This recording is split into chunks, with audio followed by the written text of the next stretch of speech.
L be a set of solutions, okay, जो कि complex number जैसा दिख रहा है, set of solution of this equation, ठीक है। इस इक्वेशन का सॉल्यूशन आपको पता ही है, z बार क्या होता है, उसका कॉन्जुगेट होता है। Then which of the following is true. अब इस L है ना, इसके सॉल्यूशंस जो भी हैं उसके बारे में पूछ रहा है कि उसके पास वन एलिमेंट है कि इनफाइनाइटली मेनी एलिमेंट हैं, ओके सो ऑन। तो इसके सॉल्यूशंस पे कंसंट्रेट करते हैं हम लोग कि इक्वेशन आपके पास क्या है। ये आपके पास इक्वेशन है, एक ही इक्वेशन है, आप सॉल्यूशन कैसे बता सकते हो इसका।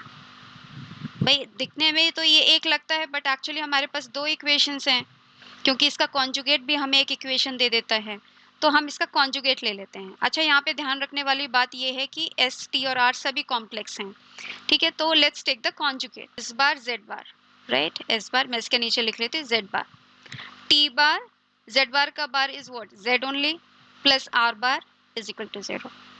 चाहिए क्या, बोल रहे हैं ना एल का सोल्यूशन चाहिए, जेड के बारे में पता करना है, तो चलिए जेड बार को गायब कर लेते हैं यहाँ से। कैसे करोगे आप यहाँ से गायब, इसको normally linear set of equations आ गए अभी आपके पास, राइट।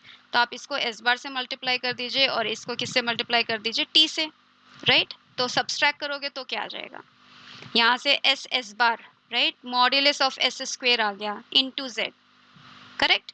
यहाँ से क्या आ जाएगा, minus T T bar modulus of T square into Z, okay. ये तो कैंसिल हो गया, सारी बात कहानी इसीलिए कर रहे हैं कि कैंसिल हो जाए, राइट। ये कैंसिल हो गया, बचा क्या आपके पास, सबको हम उधर ले जाते हैं, ये माइनस में आ जाएगा तो उधर ले जाते हैं, T R bar minus what, R S bar, ठीक है।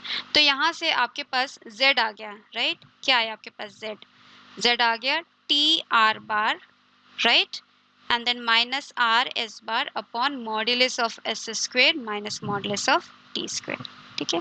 अब ये क्या है आपका, आर एस टी सब जो है कोई कॉम्प्लेक्स नंबर है जो आपने ऑलरेडी चूज किया हुआ है जब आपने इक्वेशन फॉर्म किया।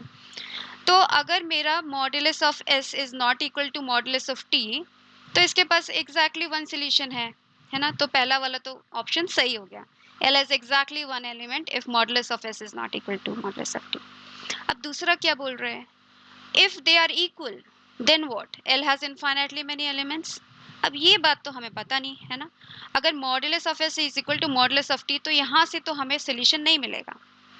अब इसके पास यूनिक सोल्यूशन है या इनफाइनाइटली मैनी सोल्यूशन या नो सोल्यूशन है, वो भी हो सकता है ना।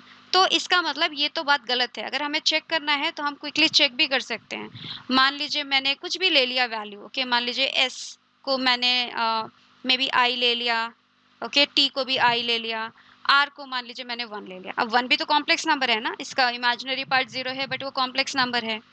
यहाँ पे रखिए क्या आता है आपके पास, I Z, right, plus I Z bar plus 1 is equal to 0, ये आ गया क्या इसका इक्वेशन। अब अगर आप इसका कॉन्जुगेट लोगे तो क्या आ जाएगा, minus I Z bar, right, minus I Z and then plus 1, इसका कॉन्जुगेट तो 1 ही रह गया। देख रहे हैं इनकंसिस्टेंट आ गया, दोनों एक साथ सेटिस्फाई नहीं होंगे, देयर इज नो सोल्यूशन, है ना। और मैं आपको ये भी एग्जांपल दे सकती हूँ जिसमें इसमें इनफाइनाइटली मेनी सॉल्यूशंस आ जाएगा। तो बेसिकली आप ये श्योरली नहीं कह सकते कि उसके पास इनफाइनाइटली मेनी सॉल्यूशंस हैं, तो ये तो गलत हो गया। अब तीसरा बताइए कि लाइन का और ए ये क्या है, सर्कल है ना, कैसा सर्कल है ये, modulus of z minus 1 minus I is equal to 5, मतलब ये सेंटर का और 5 रेडियस का एक सर्कल है, डजंट मैटर क्या सर्कल है, एक सर्कल है, मतलब अगर आप सही में बनाना चाहते हो तो ये ऐसा कुछ सर्कल है ऐसा 5 रेडियस का, okay, this is 1 minus 1, right. अब क्या बोल रहे हैं, अच्छा L को थोड़ा और देखते हैं, यहाँ से तो हमने Z की वैल्यू निकाल दी जब सब्सट्रैक्ट किया, ऐड करके देख लेते हैं, okay, S Z plus T Z bar plus R is 0, add करके क्या इन्फॉर्मेशन आती है इसको और इसके कॉन्जुगेट को, इसका कॉन्जुगेट क्या है, ये है इसका conjugate T bar Z plus R bar is equal to 0, let's add them. अब दो ही इक्वेशन है, सब्सट्रैक्ट करके कुछ पता चल सकता है, ऐड करके कुछ पता चल सकता है, तो ऐड कर लेते हैं, जेड को कॉमन लेते हैं, S plus T bar, Z bar को कॉमन लिया, एस बार प्लस टी, और क्या है आपके पास r plus R bar is equal to 0। अब इसको देख के क्या समझ में आता है, ये तो एक लाइन रिप्रेजेंट करता है ना, अगर आप इसको कुछ a मान लो या a बार मान लो, ओके, तो a बार z प्लस ये क्या हो जाएगा फिर, इसका कॉन्जुगेट है a z bar plus b। ये रियल नंबर आपको दिख रहा है, किसी भी नंबर को उसके कॉन्जुगेट के साथ ऐड करते हो तो रियल नंबर है।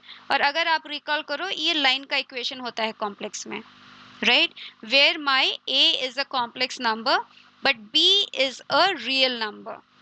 ठीक है, तो यहाँ पर अगर ऑफकोर्स मेरा s प्लस टी बार 0 नहीं है तो ये आपका एक लाइन रिप्रेजेंट करता है। ओके, डिपेंड करता है आपका s और t क्या है, ये कर सकता है एक लाइन रिप्रेजेंट। और अगर ये एक लाइन रिप्रेजेंट करता है तो एक लाइन और सर्कल का ज्यादा से ज्यादा कितना इंटरसेक्शन हो सकता है, केवल 2, एटमोस्ट पूछ रहा है ना। देखिए यहाँ पर क्वेश्चन में the number of elements in L intersection this is at most 2, सही कह रहा है, या तो 2 होगा या तो 1 होगा या तो कोई नहीं होगा, है ना, डिपेंड करता है कि एल में क्या क्या है। तो ये तो ठीक हो गया। फिर डी पार्ट देखिए, if L has more than one element, more than one element का क्या मतलब हुआ कि वो एक लाइन है ना, तभी मोर देन वन एलिमेंट हो सकता है। ओके, क्योंकि अगर मान लीजिए 2 एलिमेंट है तो उनके ज्वाइन करने वाला जो भी लाइन है उस पे हर एक पॉइंट उसमें हो सकता है। Okay, then it must have infinitely many elements. So आपका ये भी ऑप्शन सही हो गया।